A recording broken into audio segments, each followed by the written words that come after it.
Good afternoon, everyone. Craig McKee from WCPO. As we continue to watch the numbers here and people joining the forum this afternoon, I'd just like to say thank you for taking some time to join the forum today, to get better informed as we try to get out the vote and get the folks in the Commonwealth the most information, the most important and most updated information, in fact, ahead of the primary coming up. The Northern Kentucky Forum hopes to return to in-person events, of course, in the near future. But for now, this virtual format is really the best option to keep the community connected in kind of an unconnected time.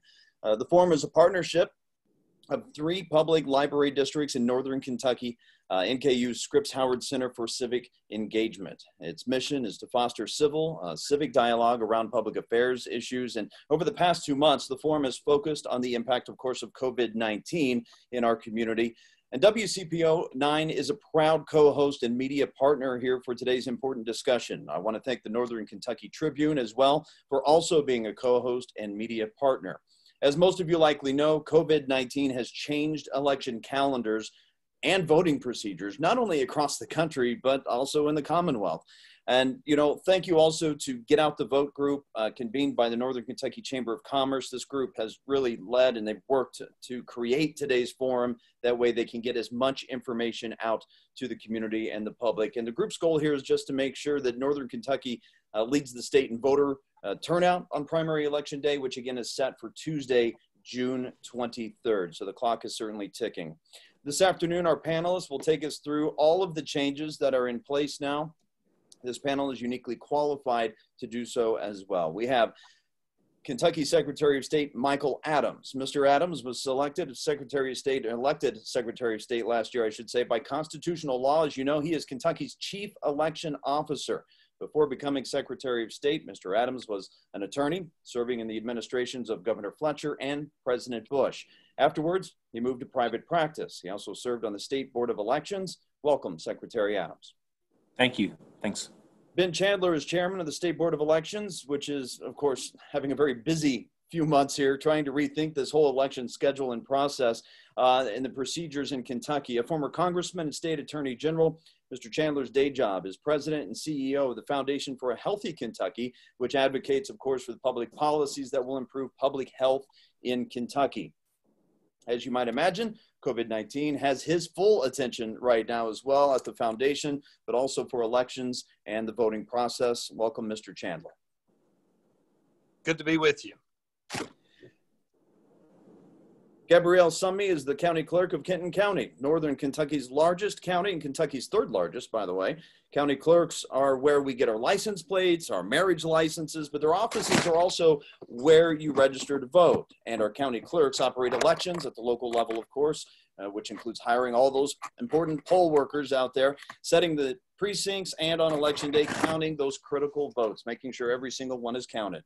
Welcome, Mrs. Summe. Thank you, Craig. All right, a program note.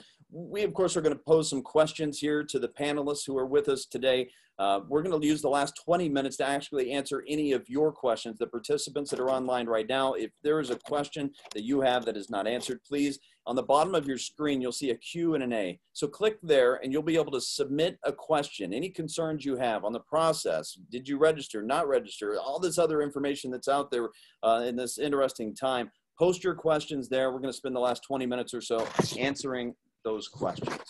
All right, let's get the discussion started here. Secretary Adams, if we can start with you.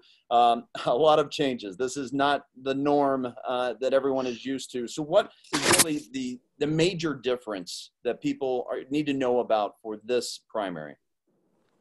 Well, first, let me say, Craig, thank you and WCPO for contributing to the public dialogue on this, and the Tribune as well. It's so hard for us to get this information out and inform the voters of what their rights are in this election and avoid voter confusion. And so you stepping up and doing this along with our hosts is really critical. Thanks for doing that. A pleasure. So the best thing I think to lead off with is that we are encouraging voters to vote absentee if they can.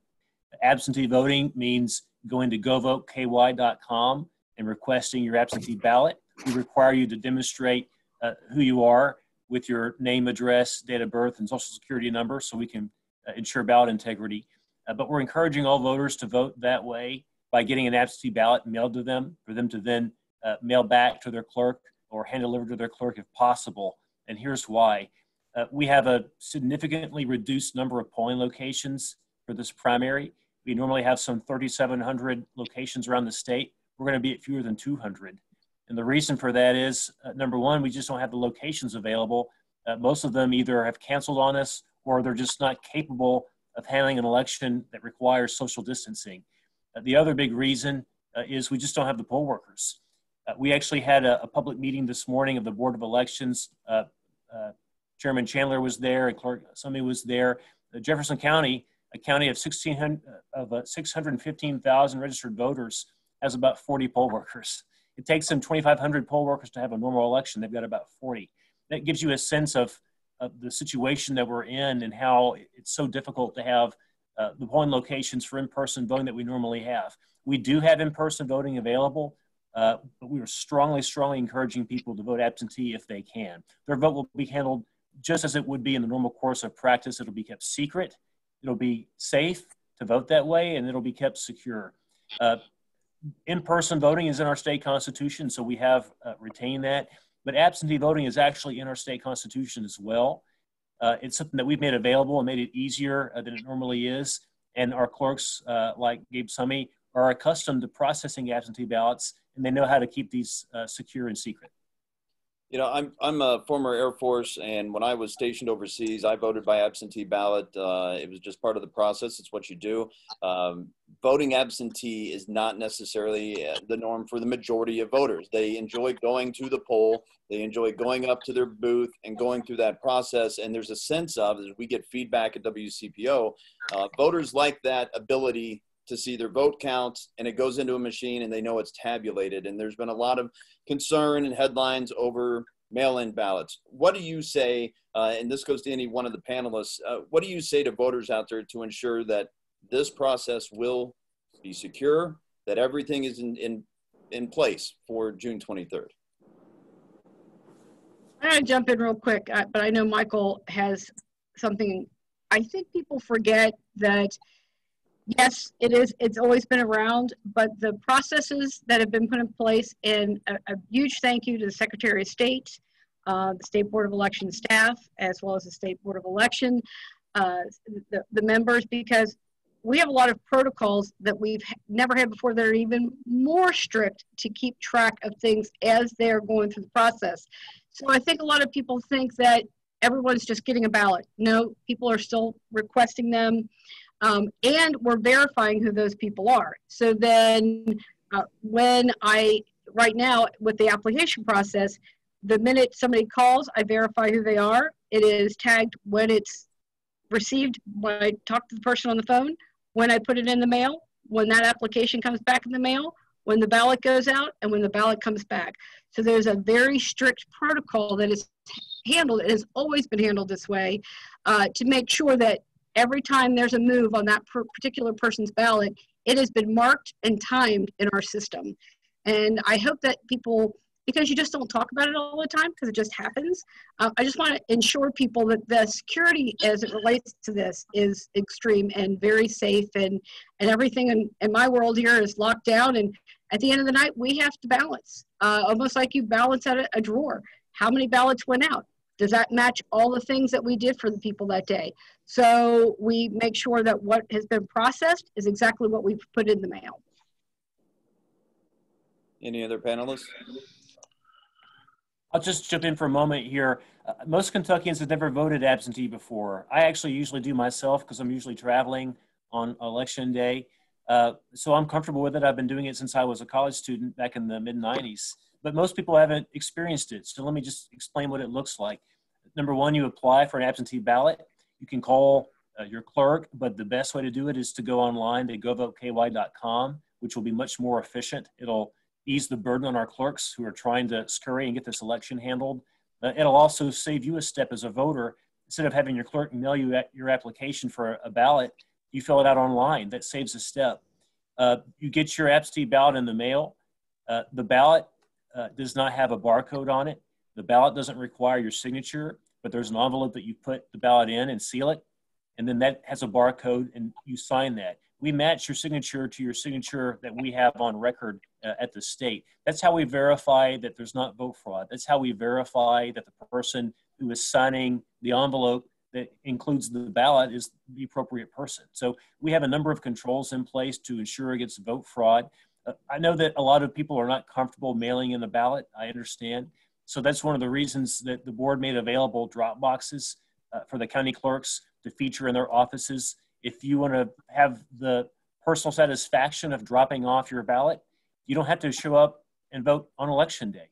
You can vote at home safely and then bring your ballot and drop it off at your clerk's office in a secure drop box.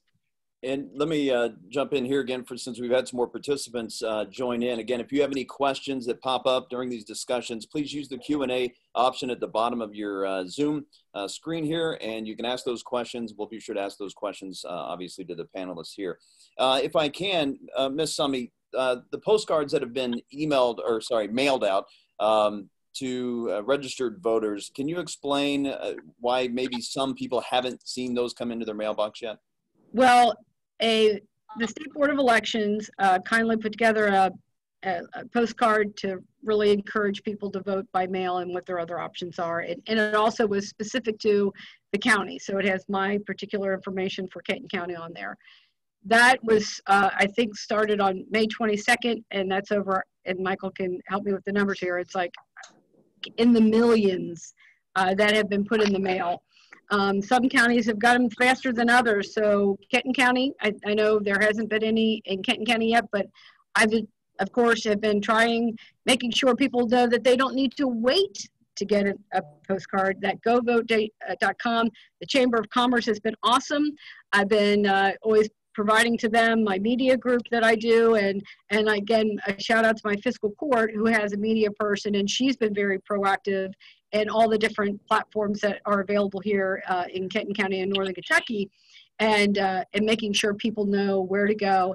And I just know that when the postcards get to a lot of people who really don't pay a lot of attention to the news, or they've got news fatigue, right, that will be helpful for them to know that they need to get into the portal and do that quickly. Absolutely. You mentioned the portal, and sometimes we get a lot of calls into our newsroom when we mention, hey, go to our website, take a look at this, register for this, go check out this link. There are a lot of people that don't have internet access, that don't have computers. For folks in that category, what are you telling them to be able to register and to make sure that they can vote and go through this process? So we've done two things. The Board of Elections, the State Board has been very kind. If somebody calls my office, we tell them that they have three options. They can go vote themselves, or if they have a driver's license and they're okay with giving us their social security number over the phone, we will help them walk them through the process, okay? So we're able to do that for them in my office if they call. Or a lot of people say, I am not giving you my social security number over the phone. That's fine. Then we have the traditional option, which is to send them the application. Once they get the application, they can sign it. They send it back, and then we send the live ballot. We just encourage them to do that as quickly as possible because it is slower, because you're still having that mail back and forth process. When you talk about the mailing in process, we saw this in Ohio's primary. We saw ballots coming in days after the deadline. We saw some backlogs just because it's unexpected. I mean, the system hasn't been set up necessarily for this many absentee ballots to be mailed in. Obviously, you would encourage people to, as soon as you get this ballot in the mail, make your choices, seal that envelope up and get that right back out. And the envelope is prepaid. Well, one other quick thing about that is the drop boxes are huge. That is going to give people that last minute drop off. So we'll have people stationed next to them so that we know that they've been timely filed. So remember, the regulations that the State Board, the Secretary of State and Governor put together also allows them to be dated and postmarked June 23rd. And as long as they're in my hands by June 27th, then that vote will count. So, and they're all prepaid postage. So that means that once they put it back in the mail, or they drop it off because they know it's in there. And again, when it's dropped off, I have a ballot log. So if there's a drop off in there, I'm pulling out, making a copy of the name, knowing that that person was brought to me by a drop box. So again, the security protocols are just in place right now, and it's just, make it a little bit slower, but we want to make sure everybody knows that when they drop something off, it's been properly secured and their vote will count. That's an important point to make, obviously, with the postmark on there as well. And when you talk about being able to drop those ballots off, unfortunately, it's not like everyone's local, the church or the elementary school or the library location that they normally would go to vote to drop that off. I tend to understand there's only one location in each county that will be designated. Can you clarify? So I have 2 drop-off boxes, one at my Independence Courthouse location and one here at the new building, which is 1840 Simon Kenton Way. But on election day, there is going to be only one physical location for in-person voting. For in-person voting. And for the in-person voting, again, you're encouraging people to do the absentee. Are you expecting still a surge of in-person? What should people really know? And this can go to, obviously, any one of the panelists, but what are we expecting for that in-person voting? Are there restrictions that's only for certain individuals? Well, I don't know if somebody else wants to speak to this. I'm just speaking on behalf of Kenton County, but you know, based on the regulations, we are really, as far as the in-person voting, and from June 8th to June 22nd, there is our normal 2-week absentee application time frame that would be in place, except that we're trying to encourage people to make appointments so that if it's somebody who has, again, inability to have a computer, but they could call us, or they have a disability that requires special equipment, or there's, you know, they don't receive mail or something, then we're asking them to call and make an appointment so that we can make sure that that equipment's available, that it's properly being cleaned, and that we have that social distancing, which we've prepared for. That's important. If somebody shows up at my doorstep and they vote during that time frame, I'm certainly never going to turn somebody away. But we are really encouraging people to take this opportunity to vote at home so that we know that they are safe. On the day of the election at the convention center, that's being set up to, of course, anticipate a crowd. Hard to come up with what those numbers will look like. So, you know, we're just preparing for what we can to make sure. But again, I can't stress enough somebody taking the opportunity to get their ballot by mail. Mr. Chandler, are you bringing in extra workers for this process? Is it more of a burden for you as well? Well, the state board has sent extra work and extra money and extra workers out to the county clerks throughout the state to handle the mail to a large extent. But this whole issue of workers is why we're in the situation we're in. As Secretary Adams said early on, we can't get enough poll workers. And that's largely because the majority of poll workers throughout Kentucky tend to be older people. And those older people are the ones, of course, who are more vulnerable to this virus than anybody else. And we don't want them necessarily certainly to be put in harm's way, and a lot of them don't want to be put in harm's way. So that's why, again, the focus has got to be on voting at home. It's really, really important that people vote at home if they possibly can. We have already, at present time, we've gotten over 310,000 applications for voting at home. Now, to put that in perspective, the entire turnout in the primary for the state of Kentucky 4 years ago, in 2016, was 600,000. So we've already eclipsed half of the turnout in people asking for these absentee ballots so that they can vote at home. We hope to get that number up much further, and obviously we've still got a couple of weeks to get that done. And this might be a valid time, actually. A question came up, and I know we were going to hold off on these till the end, but Tom Creed is actually asking, is there a way to make sure our ballot has been received and is not lost in the mail? I'll take that if I can. Sure. Number one, you can confirm whether your votes have been received and tabulated. You can call the county clerk's office. Obviously, we ask you to be patient with the county clerks. They're getting a lot of phone calls right now, but they should be able to confirm receipt of the ballot. It's one of the reasons that we barcode track the envelopes so we can see where these things are in the system.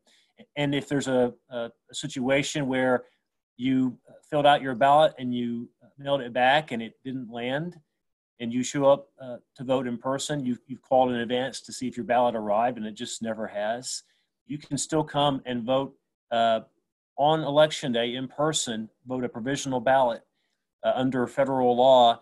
If there's some sort of discrepancy, we still want to make sure you're able to vote. So you're able to vote by provisional ballot, then your ballot will be put in a separate box, but it will be accepted. And then that gives the state time, the County Board of Elections time to figure out what the issue is. And Secretary Adams and Mr. Chandler, what kind of concerns are you getting feedback from voters right now? What are maybe their top 1 or 2 issues right now or concerns? Well, I know that the Secretary's gotten a number of things, but the concern, the overriding concern that people have is security. They're worried about fraud in this system, and I can tell you, having been around electoral politics for a very long time, and certainly having some knowledge about these types of elections handled through the mail, there really is no evidence of fraud. There is no widespread fraud that we know of. I'm not aware of any having happened, and I think it's a concern that people shouldn't have. But we have tried to address that concern. We've taken a number of steps. I think the Secretary also mentioned this a few minutes ago. We've taken a number of steps to try to allay those concerns. In fact, there's more security involved in making sure that this election is fraud-free than any election that I know of in my lifetime. Also, just a point, I think on govote.ky.com, and I think the Secretary can speak to this, I believe there's a tracking mechanism for people who are using that portal. Is that correct? Yeah, I believe so. We want to make this as easy as we can for the clerks as well as the voters. I just want to chime in real fast on a point that Ben Chandler made. We have a lot of these controls in place we've talked about with the identity verification, with the barcode tracking, the signature verifying. We're doing all of those things. I would also second his point that there is no evidence of any widespread conspiracy to steal a big election like a statewide election. It's just not feasible to do that in the 21st century. People tried it 100 or 150 years ago, but you just can't get away with that kind of stuff anymore. We do see occasionally instances of attempted vote fraud. It's usually done at the local level. It's usually done in a mayor's race or a county judge executive race in a small county, usually a poor county, where A, you can buy a vote for $50, and B, there's patronage to be awarded, and those jobs matter more in a small county that's poor. But that's exactly the sorts of places that we're monitoring particularly. I suspect when he was Kentucky's top prosecutor, Ben Chandler, watch those jurisdictions, and we're doing the same thing. Attorney General Daniel Cameron and I have a task force of federal and state prosecutors, the Kentucky State Police, the FBI, Homeland Security, and others, and we're monitoring this election. We're giving special attention to the jurisdictions. There aren't many, but the jurisdictions that are having local elections on the ballot on June 23rd. If we do see any vote fraud, that's where people would try it. So we're watching those very closely. Well, and just to second that, if I could, we have an unusual situation, an electoral system here in Kentucky, in that our elections are not run at the state level. They're run at the local level, which means we've got 120 counties. We essentially have 120 separate elections on election day. So you cannot steal the election in any kind of widespread way. Each county runs its own election, and each county's election is completely separate from the election that any other county runs. And that it really brings an entire different level of security to our elections. And Kenton County specifically, and I've been county clerk for 12 years now, I've seen people make questions or make jokes about that stuff, about how fraud, but yet to seeing an actual case here. And again, anything that you do in elections, when you sign to be a registered voter, when you sign to get an application, all of that is a legal document stating that you are who you say you are for us as purposes of giving that. So after our election's over, everything we do is brought to our grand jury. So they have investigative powers. I mean, they get to, and we bring them any issues, and then they get to decide whether something reaches a level where it needs to be investigated. So it's not like it just stops there as far as the security protocols. And in Kenton County specifically, we only have a Democratic and a Republican ballot. We don't have any nonpartisans. So when someone walks in, only because of our party preference primaries, which are, you know, really nominating petitions and not technically elections per our Constitution, they're going to come in and only get the ballot that belongs to them. They have to be in that specific party. It's not open. So they don't get to choose which ballot they would like. It's going to be based on their party. This primary election is also one that, again, since it is a primary, it's Republicans versus Republicans and Democrats versus Democrats. So you got no party involvement. If you think that the other party is going to try to steal the election from you, that can't happen in a primary. When we're talking about, just before we started the forum, Gabrielle, you were talking about if people didn't make certain changes in time, they may not receive a postcard or they may not be able to vote. Can you explain a little bit more about the process, those deadlines that people should have been aware of, and so they're not confused as to why they can't vote in the primary? So the first deadline always is just registering to vote. And a lot of people think that they're not registered, they already are. So we've fielded a lot of calls. And of course, the Secretary of State's and State Board of Election have a great website, again, govoteky.com, where they can go through and check to see if they're already registered to vote. That deadline was May 26th at 4 p.m. That is if you are a brand new registered voter. If you are a Kentucky voter and you move from county to county, there's some different rules there. But if I move in Kenton County, anytime, it doesn't matter, I'm going to be able to vote on election day. Because this primary is unique, it doesn't matter if you've moved, because I'm only going to be able to give you a Democrat or Republican ballot. But in the fall, if I move from one city to another, I need to make sure that person's properly in the right city so that they get that specific ballot. But they're always going to be able to vote, and we're able to even handle those things on election day. The other thing that is making, that's a deadline that for people, is the December 31st, 2019 deadline, which is always the deadline for you to change your party affiliation so that you can vote in our closed primary system. So if I change my party affiliation on January 1st of 2020, I cannot vote in this primary. And that is flagged in the system. That doesn't stop me from changing that person's, because they've requested it, changing that person's party affiliation, but they've now made it difficult for, they won't be able to get a ballot. It's very confusing for people, but it's been, I can't remember historically when it's been in play, but for a very long time. So what we do is if people have ordered an application and they've already changed their party, again, that May 26th date, if they ordered an application and then changed their party affiliation, we're contacting them and saying, you know, you've now are not going to be able to vote in this primary, but in the fall, you can vote for whomever you choose. Another question has actually come in, and I think that you mentioned the fall there. Yoga Bar is actually talking about the fall election itself. At this point, Mr. Secretary, are you seeing this absentee process being the norm for the fall election, or do you believe in-person voting with all the precincts, all the normal, I guess, election day process in place? Well, the short answer is it depends. We're going to see how this election goes in June before we make any decisions for the general election. And we're not actually able, those of us who are on the call, to make all those decisions ourselves. The governor has a seat at the table, as he should. So it's too soon to say what November is going to look like. I can tell you that the default position is that we'll have a traditional election the way we usually do. That only changes if the governor and I and the Board of Elections agree to have a different sort of approach to it.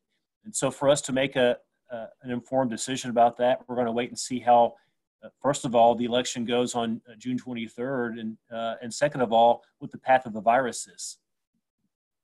Yeah, obviously. Well said. Interfere with a number of things if that second wave does indeed come during the regular flu season.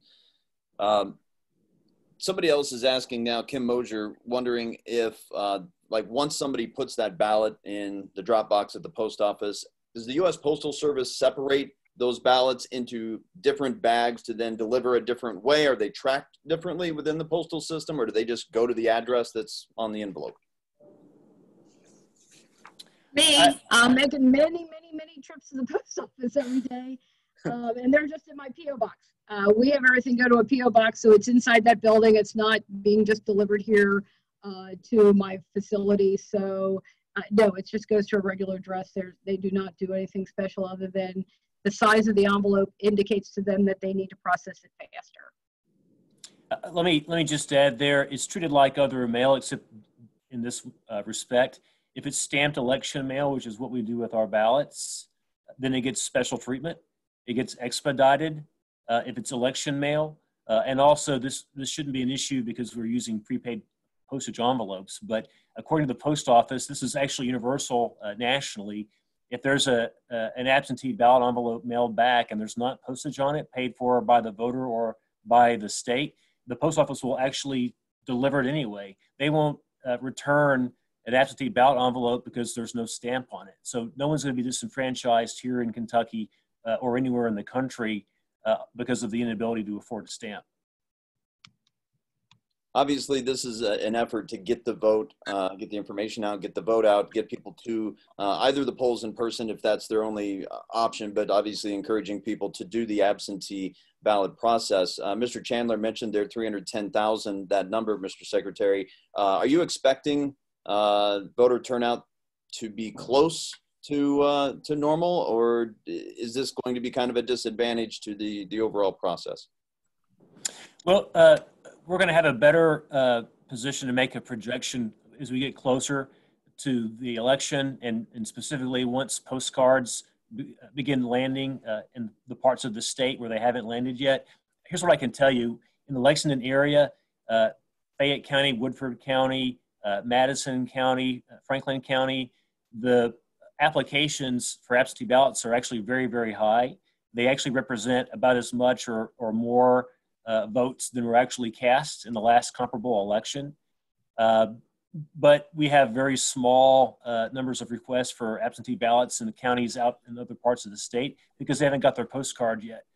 So once the postcards land, once we get a better sense of how many people are going to request an absentee ballot, plus how many people make appointments to vote early, if they do that early voting in person, we'll be in a better position to make an estimate. Here's what I would tell you.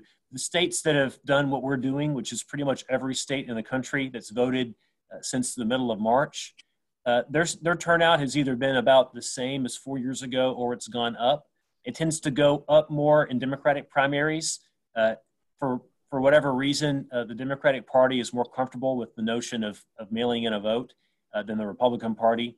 And so you're seeing, so for example, in Kansas, they had very high turnout in their Democratic primary and about the same in their Republican primary. So it's going to depend. I think one party may have higher turnout than the other. I think the Democrats have a Senate race that's seen as competitive. The Republicans don't. So it'll vary by county depending on whether the races are on the ballot, and it'll vary by political party.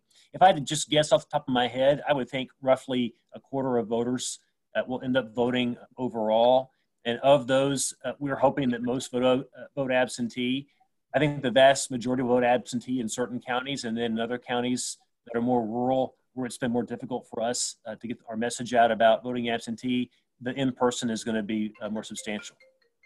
Well, if we do have a quarter of the registered voters vote in this election, that will be substantially higher than we had 4 years ago. I think the number was 18%, as I understand it, 4 years ago. If we get to 25%, it'd be really something. Yeah, there wasn't a Republican primary in 2016, so the numbers are a little uncertain comparing cycle to cycle. But on average, having 25% vote in a primary is actually pretty high. It wasn't that high in 2019 for state offices or in 2015 for state offices. So it is unusual in a primary, regardless of the circumstances, to have turnout north of 25%. Well, and in this particular year, we also don't have a contested presidential primary. And that's probably going to be a considerable factor as well. Sure. Mark, Kirk is actually asking a question. I want to remind folks that are watching right now, the participants that are listening into the forum, use the Q&A button down on the bottom of your screen, submit any questions, and we'll ask them to the panelists here if those haven't already been answered. Mark is asking, will this approach slow the reporting of results overall on election night? How long can we possibly expect to wait before we have those decisions? Well, the short answer is yes. It'll probably take longer. The longer answer is it depends. It depends on what proportion of people vote absentee, and of those who do they return their ballots in a prompt fashion, or do they wait until the last minute to do so? If someone waits until June 23rd to mail back a ballot, that's their right. We hope they'll get it in earlier, but that's their right to mail it back on election day. Then we have to wait a few more days to get all the ballots back. So we're going to be offering in some fashion preliminary results. They're going to be non-final, non-certified results on election day, because on election day we're going to have some number of votes received and tabulated. But it won't be remotely complete because we do have to wait for the other votes to come in that haven't landed yet. Under the regulations the board has issued, we're waiting until the Saturday after the election to receive a ballot that was mailed on or before election day. As of election day, we'll have in hand all the votes cast in person, plus all the votes already delivered absentee. But it's going to take some time to count them all. It just takes processing time. Normally, 98% of our voters vote in person. All the numbers are already in the machines, and we can project races in just a few hours. But if we get a big rush of absentee ballots late, it's just going to take time to run all those through the scanners, and it could be a few days, it could be a week before we have results. Our deadline to have final certification of all the results is a week after the election. I will add that in Wisconsin, by law, they actually provided for no announcement of any results at all in any race until a week out. We're not doing that in Kentucky. We're going to allow the public to be aware of what numbers have come in as they've come in. We'll release those, but we do ask people to recognize we're not going to have finality potentially for several days, especially in close races. If we can talk about the in-person, for those who do show up and do the in-person voting, what can they expect in lieu of COVID-19? Are masks required? The social distancing, I would assume, is obviously required. Are the areas where they vote sanitized after each voter? What does that process look like, and what are the mandates in place? I think the planning, and you plan, and I'm hoping my plan is going to be but we have met with the Northern Convention Center staff. They were awesome. Everybody, as far as my people who will be working, will of course have face shields so that people could hear them. We will be using e-poll books. They will be wiped down as people are using them. When they get a ballot, they'll get a pen they get to keep, walk away with, or dispose of it as they go out the door. We have the tables will be distanced. We will only let so many people in line with 6 feet between them. An area where people could vote with 6 feet between them. An area where the scanners, where they, because this is a mainly paper ballot, although we will have the ability for people to vote on election day with handicap accessible machines. Those will of course have to be wiped down more because they're touched in a different fashion. So between every person, so that will make that line a little bit longer. And then hopefully just keeping the flow of people. So when there's an opening, you're just moving people along. The ballot is pretty short here in Kenton County, so I don't see people having to spend a lot of time on it, but that's why we try to get sample ballots out in all of the advertising and on our things so people could review those before they come in, so that they have, they know in advance, or they have very little time that they have to spend really reading the ballot. There's not anything very complicated on there right now. And yes, so we will be following as the CDC protocols as much as we can, sanitizing after people get up from tables, and all of those things. So that will slow the process down for voters because we're only allowed to have so many people in the room at the same time to make sure everybody is keeping that social distancing. All that being said, let's say just one more time, and continue to say it, we strongly recommend that people vote at home. Strongly recommend it. Absolutely. Well, and one other thing that I think I came across, and I'm going to speak to this, is the fact that a lot of people are saying, well, I already got my ballot. But now that I know I can vote on election day, what can I just turn it in? I think there's, and Michael could speak better to this statutorily, but if they show up on election day with a ballot in their hand, they're going to need to vote that ballot that they have because it's live. And I will have a ballot drop-off box. Both the one in Independence and one in Covington will still be available, but I'll likely have one there on election day at the convention center so people can put their ballot in there. They're, you know, if they put one in there and then they get in line, you know, I don't have time to scan all that, and I really don't want people to feel like, oh, somebody may have had the opportunity to vote twice.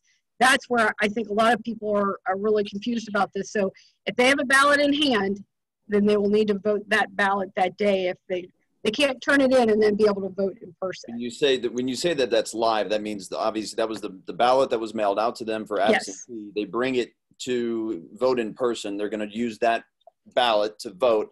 How is the system able to verify if they, let's say they had that ballot and they did mail it in, maybe they spaced, maybe they forgot, you know, it's busy, crazy times right now, and they say, I don't remember if I mailed it in or didn't, well, I'll just go vote in person. How is the system set up then once that ballot that's mailed in is scanned and their one in-person ballot is checked off? How is the system set up to verify, all right, we're only going to count one of these, or does it void both of them out? How does that work? So the ballot, because of the barcodes on there, when those come in, we're scanning them as we go out so we know what date it went out. The data came back in. When we set up our e-poll books, anybody who's already received an application, I mean, even an application or an actual ballot, not the actual I want one, but the actual ballot, that will show that that person's already received an actual ballot in the mail. So that's how we know. And it will give us that information. This person has already requested an actual ballot and it's been put in the mail. But then if they've shown up in person and it won't let them? It wouldn't allow me to give them a ballot at that point in time. Now, if they said, I didn't get one, then that's why we have our County Board of Elections. My people are all instructed that they would have to call us. We would do some more investigation, make sure that, you know, to see if we in fact received it back. And again, those are case-by-case basis, and the County Board of Elections is always going to err on the side of allowing people to vote, but we always have to have the facts. We always have a circuit court judge on call that day for any of those situations in which they need to, we basically have a mini hearing for them to make a judgment call on whether that person could vote or that, you know, but it wouldn't invalidate. So if they did both, that would be fraud, but it wouldn't cancel each other out. Well, and another thing that I want to just add on to that, which Clerk Summe talked about, is the Dropbox situation. If there are people out there who, for one reason or another, don't trust the postal system to deliver their ballot, they can receive their ballot, vote at home, and then deliver that ballot in person and drop it off at that Dropbox so they can make sure that their ballot was received. You've been talking about the website a lot here as we're starting to get closer to our the end of the forum here. What are not only the website, but phone numbers that people really need to know about right now, and also even pass on to maybe you know, elderly relatives or relatives who aren't socially connected on the internet? How do we get the vote out and get the information out as best as possible here? Well, the postcards that every voter has received or will receive has a couple of pieces of information. Number one, reference to govoteky.com, which is not just the portal to request an absentee ballot, but has all sorts of other useful information for voters. It also has the phone number of the county clerk in the county where that voter lives. So we do ask people to be patient with our clerks. Their phones are ringing off the hooks. They're dealing with this election, plus the taxes and all the other stuff they have to deal with. But the clerk in your county is the best person to answer specific questions about where's the drop box, where's the polling site, how do I get an appointment, and so forth. So if you're in Boone County, you're going to need the Boone County clerk's number. If you're in Kenton County, you'll need the Kenton County clerk's number. If you're in Campbell, you'll need the Campbell County clerk's number. And again, I'd have to say, just from a media perspective, most of the clerks up here in the Northern Kentucky area, we've kind of been talking to each other to coordinate our times so that it's not confusing that Boone County has different times, so that when we have Saturday hours, they match, so that when they're seeing that, it's the same in each location, so it's a little less confusing for voters. But we've been trying to, through any social media platform, thank you, Craig, for this. It's been awesome. Been reaching out to WCPO, also, 12 and 5. I've had various interviews with people from those stations, the stations as far as the radio. And so they've been pretty responsive. But again, if people are not paying attention to that, because we really don't have a newspaper over here, we have our community recorders, and but they don't come out as often as they used to. So there's a lot of that, and they've done an awesome job in trying to get information out. But this is certainly helpful, and I'm hoping the postcards hit, because that's in your mailbox reminder to go vote ky.com and vote from home.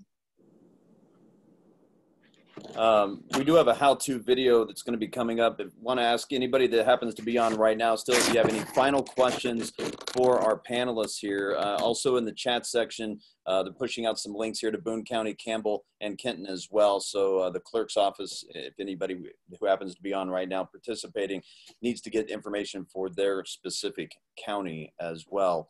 Any final thoughts here as we head up to June 23rd that any one of the panelists want to make sure that just, again, whether it's hitting on something we started with almost an hour ago, or just you want to reiterate a specific point? Go ahead. I'd like to throw in here the deadline to request your absentee ballot is June 15th, Monday, June 15th at 11:59 p.m. After that point, the online portal closes. At that point, for us to ensure that you've got time to have your ballot mailed to you and then for you to deliver it back to us, it takes time for all that to happen. So the cutoff is June 15th for you to request your absentee ballot. We do ask people if they can to go ahead and get that done. We also ask them if they can to vote when they can, get it in. We'll have quicker results if we have fewer ballots coming right at the end on the deadline versus coming in earlier. It's everyone's right to decide how they're going to vote, but we do encourage people to go ahead and get that request in as soon as possible. And if they're comfortable voting now and they know who they're going to vote for, go and get that vote in too. I would just say I really appreciate this. I appreciate everyone's patience, and know that people are like, I went through the portal and it's a day later. I've got all kinds of people working. I've got Saturday hours. I have people working in the evening for me to make sure we get this ballot out. You still have that postal component, so I appreciate everybody being patient, and I know that this is really not what people want to do. I totally understand that, and I'm hoping that they just take the opportunity in this unprecedented time to be safe, vote by home, and then in the fall, I can't wait to see everybody at the polls. Well, and I'd like to add that we've got county clerks all across this state who have never administered an election like this. This is an historic election in the Commonwealth of Kentucky. We have never done this before. They are doing a wonderful job of ramping up very, very quickly under very challenging circumstances. And I know all of us at the State Board of Elections couldn't be prouder of our county clerks. They just have really stepped up to the plate and are doing a great job. And we may have a hitch or two because we've never done it before. But I can tell you that everybody involved in the process is working as hard as they can to try to make sure it goes smoothly and is very successful and very safe.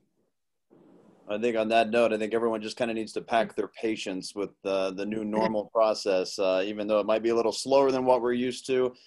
We understand, of course, the clerks are doing their job. And again, every vote, that's your mission. Every vote will be counted. Reminder for everyone again, as the secretary just mentioned a short time ago, June 15th is that deadline to request that absentee ballot. You want to make sure you get that request in, do it today. If you're on here right now and you haven't done it yet, request it today. June 23rd, obviously, Election Day, has to be postmarked by that day. County clerk information in the chat, number of links in there if you want to go there, or call your county clerk's office as well. Again, be patient with the folks on the phone. They're handling a lot of phone calls right now. I certainly want to thank all the panelists here today. Kentucky Secretary of State Michael Adams, Mr. Ben Chandler, and Gabrielle Summe. Thank you all for spending some time here to help to get the information out and clarify it as well. I think sometimes that grapevine effect in neighborhoods and friends and family doesn't work as great like the old telephone game, you know. So it's good to get the best information out there for everyone. Quick reminder here for everyone on here as well. The Northern Kentucky Forum will be back on Zoom at 2 p.m. on Thursday to discuss the COVID-19's impact on parks and recreation in Northern Kentucky. You can find a link, by the way, over at nkyforum.org or over on the forum's Facebook page as well. We're going to close now with a how-to video, though. It's actually provided by the state, and it's a guide to voting from home, beginning actually on how to request a ballot if you haven't done that yet. It's about 5 minutes long, so if you'd like to please, stay right here, watch the video, be a little bit more informed. And this video, by the way, is available over on your county clerk's website or the Board of Elections website as well. So be sure to share it. If you are on social media, take this video and share it with your friends and family on social media, because we want to make sure the best and most correct information is out there for voters. Again, panelists, thank you so much. For the participants watching, thank you for joining us today, and happy voting. Thank you. Thank you. Welcome to the State Board of Elections absentee ballot request portal. By going to govoteky.com, you will find our landing page where you will be able to click the absentee ballot request button here. By clicking this button, you will be redirected to the absentee portal. Please remember to read all information carefully so that you can appropriately and correctly fill out your application. After reading, please click Next. This page is asking whether you are the individual that is applying for the ballot. If you are, please click Next now. On the identification page, we are asking you to correctly fill out your social security number and your date of birth. If you do not have this information, or if you fill it out incorrectly, you will not be allowed to move forward in the process. If this is a problem, we suggest you reach out to your local county clerk. Once you have entered your information correctly, please click Next. Here, we are allowing you to review your information, and we are also asking you to enter your phone number and email address. These are not necessary to move forward. However, it is important that you provide this information. If there is a problem with your ballot, your county clerk will have the ability to contact you, allowing you to correct any problems or concerns. Once this information is entered, please click Next. This is your address of record, as listed on your registration card. If you would like your ballot mailed to this address, you may click Next now. However, if you would like the ballot sent to a different mailing address, you will click this box titled Click Here if you want your ballot sent to a different address than the one shown above. A field will then open and allow you to enter this alternate mailing address. Once that information is correct, or you are asking to have your ballot mailed to your current registration address, please click Next. On this page, we are affirming your party affiliation. We are showing you this to make sure that, one, you understand that this is the party selection associated with your ballot that you will receive, and that, two, anyone who has changed their party affiliation after December 31st will not be eligible for party primary election ballots. However, you will be eligible for all nonpartisan races. Please note, many counties do not have nonpartisan races, and you may not receive a ballot. Once you confirm this information, please click Next. At this stage, we are asking you to review your information. If your telephone number or email address are incorrect, you may edit them here. Once you have confirmed this information is correct, please click Next. We are now coming to the end of your application process. We are now asking you how you would like to sign your application. Most individuals' driver's license are automatically attached. If you would like to use your driver's license to sign your application, please click the title button, Use My Driver's License. You do not need a driver's license to complete this application, however. If your driver's license is not in our system, or you do not have a Kentucky driver's license, a button will be provided for you to sign digitally. Here we are asking you to confirm your signature by submitting your application. Once you've confirmed your signature, you will be notified of a successful application by a pop-up that states your absentee ballot request has been submitted. When you close the pop-up, you will see the last page in which we thank you for filing your application. Please note that your application has now successfully been submitted to your county clerk. They will be processing large volumes of applications and ballots. This process may take several days to return to your address. Please be patient while your clerk works to process your application and mail your ballot back to you. Thank you for using the absentee application portal.